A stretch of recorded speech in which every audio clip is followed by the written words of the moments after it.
of you sitting there, I'm generally not someone who eats up people, so if you move forward, then you'll actually be able to see what's going on in the screen, right? So for all of you, if you can try to move closer, because obviously I'm going to be typing a lot of stuff, and I want you to see exactly what I'm doing. So, and unlike the lecture with slides where I can use big fonts, here I can't do that. So.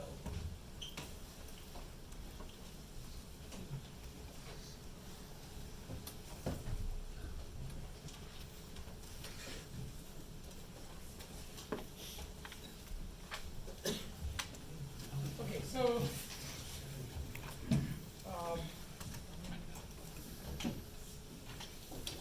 let's get started. So we have this program, right? So let's start by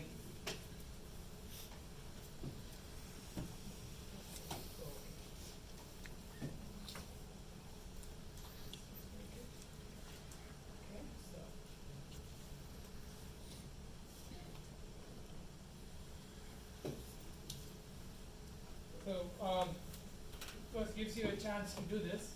This is only when you use the driver program, right? So let's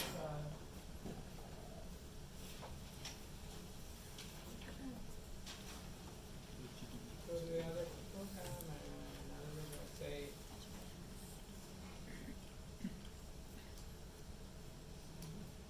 so this so you can see that the process ID for vulnerable process is 12411. So you can do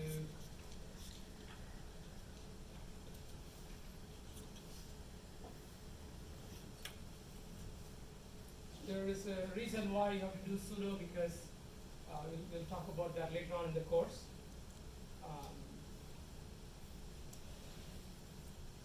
Otherwise, it doesn't allow you to attach to an existing process. So you say attach and 12411, right? You do that, and it's attached. So the way it attaches is that once it attaches to the program being debugged, the debug program is now stopped. Okay? So you need to make sure that you let it continue, or else whatever you do here won't really have an effect. And if you want to see, it says you're ready to continue the exploit, right? And if you say yes, it just sent something, but it obviously didn't get back anything because this process, the vulnerable process, is inside GDB and it is stopped. Okay, so you can now you can set a breakpoint, right? So you can say break, and let us say we want to break in the auth function. So we do that, and now we can let the program continue now that we have a breakpoint where we can catch the process execution. And now it got to auth, and meanwhile it basically sent and received a bunch of stuff. And you can see that the driver sent a large payload, right? So this should be the exploit. Right? This looks suspiciously large as a message. And now we are in auth, so we could either sit and start examining things. But for now, in this case, I'm just going to let it continue and let this exploit succeed. Okay? And when the exploit succeeds, you can assume that the process is going to get corrupted eventually, right? So that's why you see this says program received SIGINT, and GDB doesn't know where it is, because that's what usually happens when the stack is corrupted. So GDB is not able to figure out what's going on. Okay? Even though you do your best to make sure that the exploit succeeds, but when everything is done, the program is typically not going to be, back in good health. It's eventually probably going to crash, and that's what happens. So if you look at the vulnerable program carefully, you what it does is once the user authenticates successfully, then it runs the ls program, right? And so and then the output is printed. And so what you see here from the driver is that this ls thing is encoded, right? So you see that, okay, so the exploit succeeded. Okay. Any questions so far?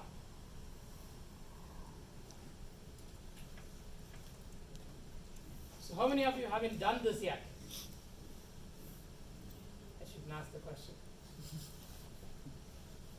So far it's you know, you just have typed the command and everything will work, right? I mean, you didn't even have to run this attach, right? So obviously if you just did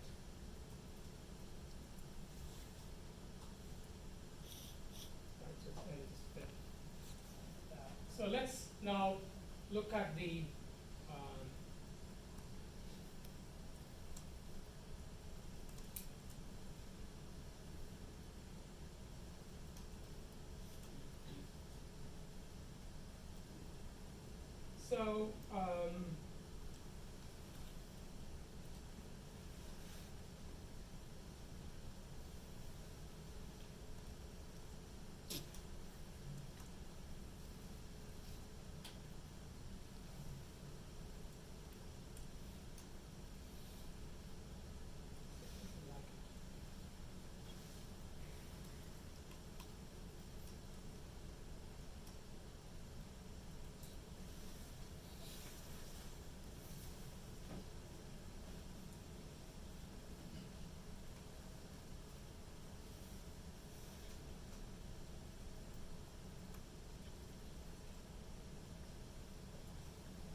so your driver program, as I said, is structured so that it probes the memory of the vulnerable process to find various quantities that it needs in the payload preparation.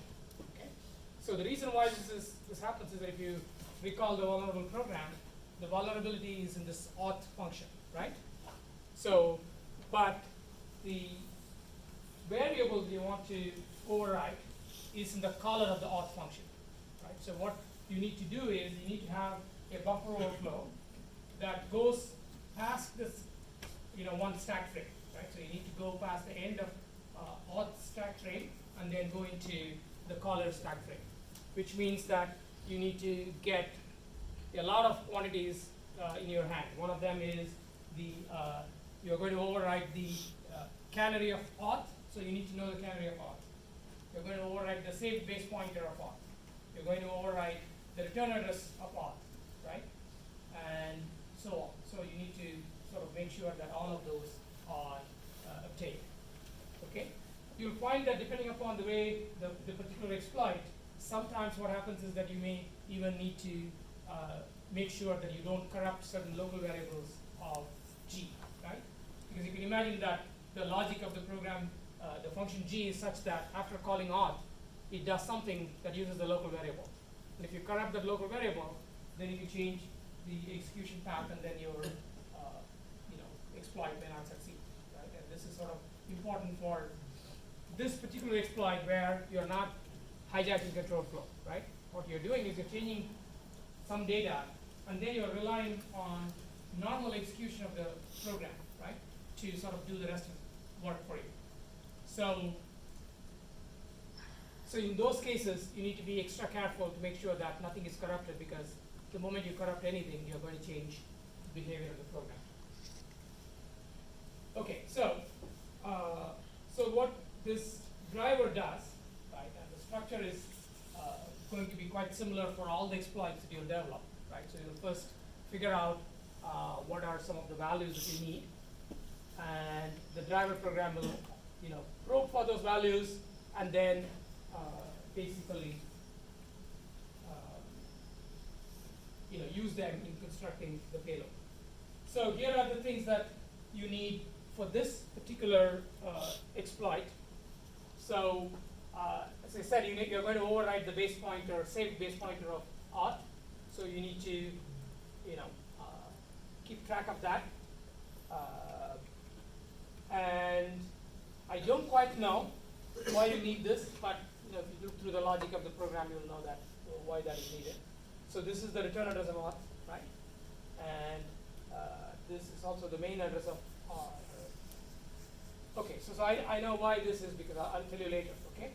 So the point is that because of ASLR, each time you run it, right, it's going to come up with a different stack pointer, and so you can't, go to GDB, find the values, populate this, and expect that it will work again, right? So each time you run the vulnerable program, it's going to have a different value. So what we are going to do is, instead of keeping track of the absolute value, we are going to say the distance between, the functions that you want. That's not going to change across different runs. Okay, so the distance between the stack frame of, say, the main loop and auth is not going to change across runs. Right? So this value will change, but the difference between these two values will not change. Same way, the difference between these two values will not change. So what we are going to do is we are going to probe, but in the rest of the exploit, we will only use the difference. Okay.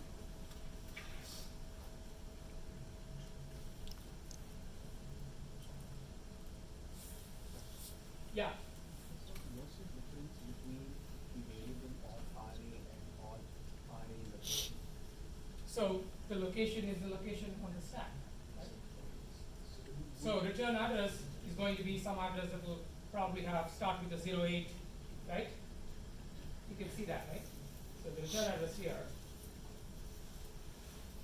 So the return address is starting with 08 because this is usually where the text segment is mapped. Right? So the main executable code is mapped to an address that starts with a 08. Okay, so you know that this is likely to be a code address. So now, so for instance, auth array is a code address. Auth array location, you can see, is a stack address, right? With the stack address is start around there. So you need to know, okay, I'm going to override the return address. Then I need to know, okay, where is the return address? Because the way the exploit is going to proceed is these are values that you filled in already, right? So you're going to go into GDB, look up, find the values and populate this, right? What you are saying is that in one sample run, these are the values that I found. Okay. What the program is going to do is, at exploit time, it's going to probe the main loop array, okay, or one of these things. Then it can calculate the other. That's the point. Right? So if things change, you can look up one of the things and calculate the rest. So you're trying to overwrite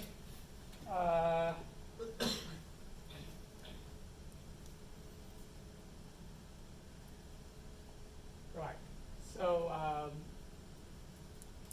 again, we'll know exactly why I need this, but again, this is the location of the canary. So at runtime, you need the location of the canary because you need to probe that location dynamically and then pull out the canary that's being used in that particular run of the vulnerable program. Okay. Similarly, for finding the BP and so on, right? So we basically, and finally, this is the variable that you want to target, and we want to figure out what this location is. And once again, we are never going to use any of these absolute values. We're just going to use difference with respect to base. So that's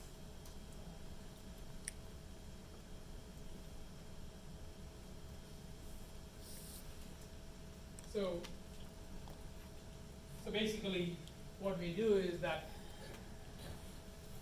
so the values will vary, so you just compute this difference.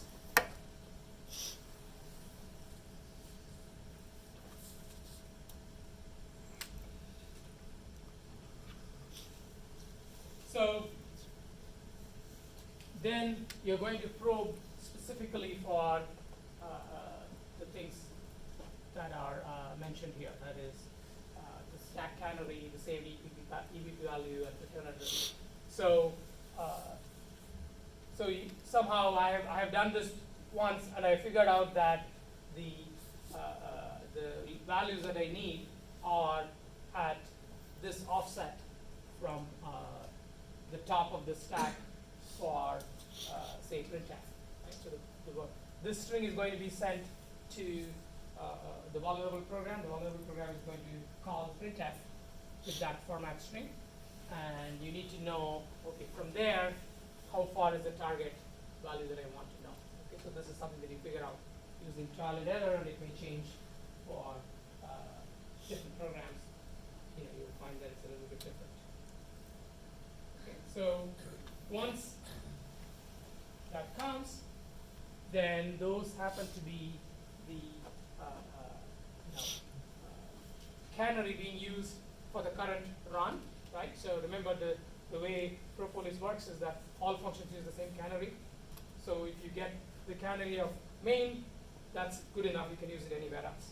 Okay, so these offsets happen to contain the canary of the main loop and whatnot. Okay, and so you basically probe and get those values.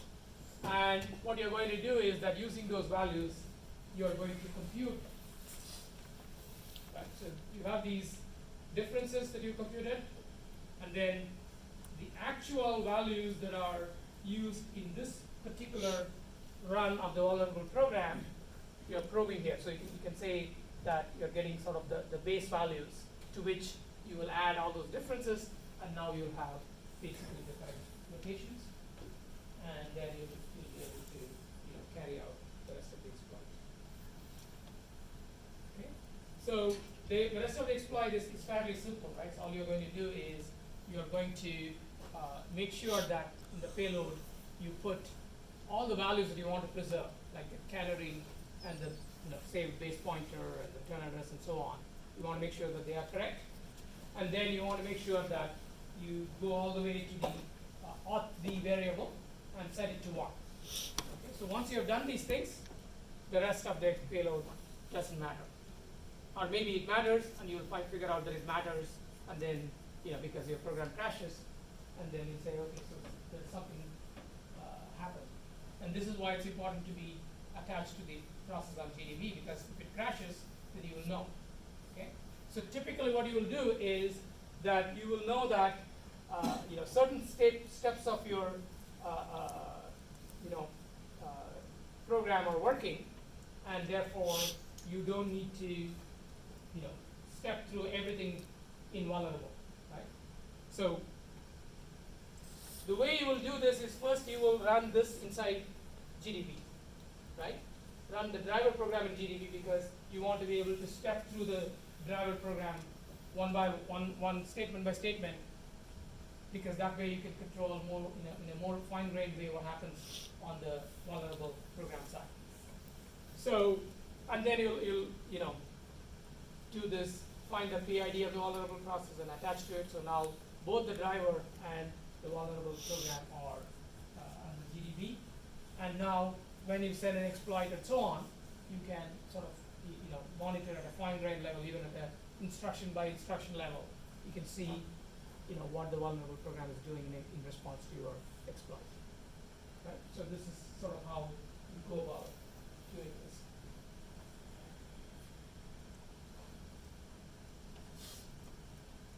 So once you find out, what are the values, right? So then, see, I'm using this difference and populating it with the current canary value, which I probed using that command. call that just about this, right? So we set this E command and probe these values, right? Current canary, current main loop BP, current main loop RA, right? So here current means in this particular run of the vulnerable program, those are the values, okay? So once I have those values, then I'm not interested in the current means anything, right? I'm sort of, my interest is actually to go and change things for the auth function, right? So I'm going to compute the location of auth canary, and I'm going to initialize it with current canary. So what I'm going to do is I'm going to send this exploit string, right? So the exploit string is going to be stored in this variable called user, right?